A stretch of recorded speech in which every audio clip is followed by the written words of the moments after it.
Let's go back in time.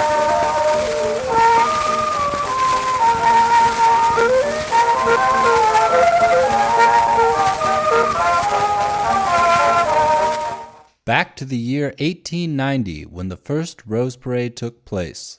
So from the very beginning, the parade was to advertise Pasadena to the rest of the country, that you could have a flower festival in the middle of winter. In fact, the name of the second year in 1891 was Dead of Winter. That's Kirk Myers, assistant archivist at the Pasadena Museum of History. I met up with him at the museum to learn more about early Rose Parades and Pasadena at that time. It's part of the promotional effort that was to advertise California to the rest of the country. So from the very beginning of the Rose Parade, it's a promotional effort to advertise Pasadena. And Pasadena in the early years promoted itself very heavily through booster literature, through Board of Trade things, and even some of the early editions of the Rose Parade that we have here, they're going into homes, a detailed description of homes, of what life is like in Pasadena. It's the people will take those things, or they'll be sent to other parts of the country and advertise Pasadena. But they really wanted people to come here.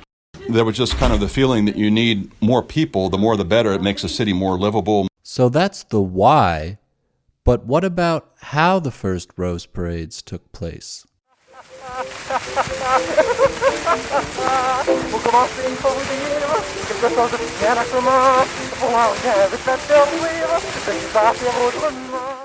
It turns out that the Tournament of Roses didn't take charge of the Rose Parade until several years after it began.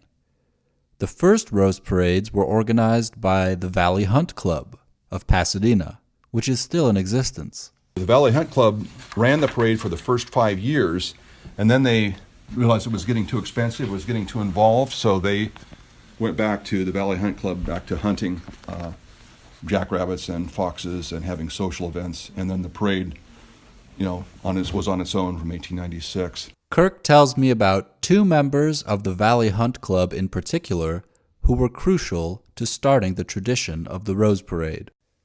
One of them was named Charles Holder. Charles Holder was a naturalist, and he was a conservationist. He wrote a lot of articles about Pasadena for promotional literature. He wrote some of the material from the Pasadena Board of Trade, and he was a very enthusiastic lover of Pasadena. That's actually the reason why he wanted to start the Rose Parade. If I can find, let's see where I had this. Yeah,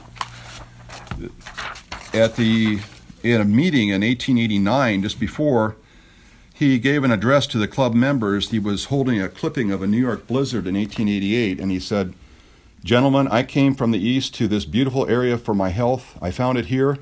I also discovered happiness and beauty. In New York, people are buried in snow. Here, our flowers are blooming and our oranges are about to bear.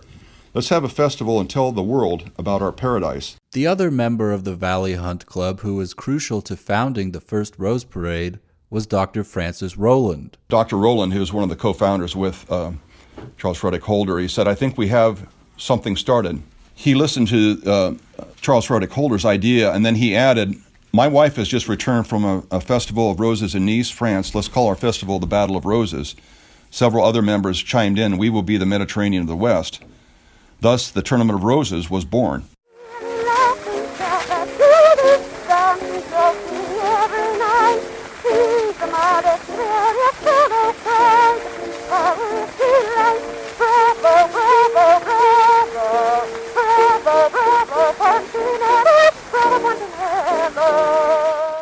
How about where the first Rose Parades took place? It wasn't on Colorado Boulevard. In 1890, they had it it was somewhere in Los Robles and the Santa Fe Railroad tracks, is what the early histories are saying. So there's a kind of a fairground there with a stadium for 250 people. And in 1891, it started on Orange Grove here and went down to Devil's Gate Dam. And so it had different approaches in the early years, in the early 1890s. And back then, there were no floats because there were no cars. So in the early years, that was just carriages adorned with flowers. For 1892, the first Flower Children, the 1892 parade produced an edict from the Valley Hunt Club in paid newspaper advertisements that every man, woman, and child, plus horse and carriage, should be decorated with flowers. 1891, a prize was offered for the best decorated carriage.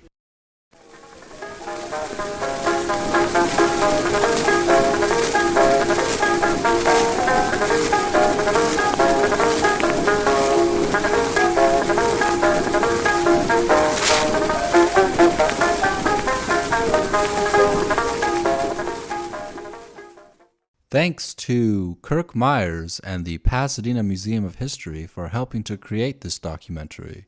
All of the musical recordings in this documentary were retrieved from the Library of Congress website, and all were recorded in the 1890s. For Lancer Radio Network, this is Thomas Zumberg.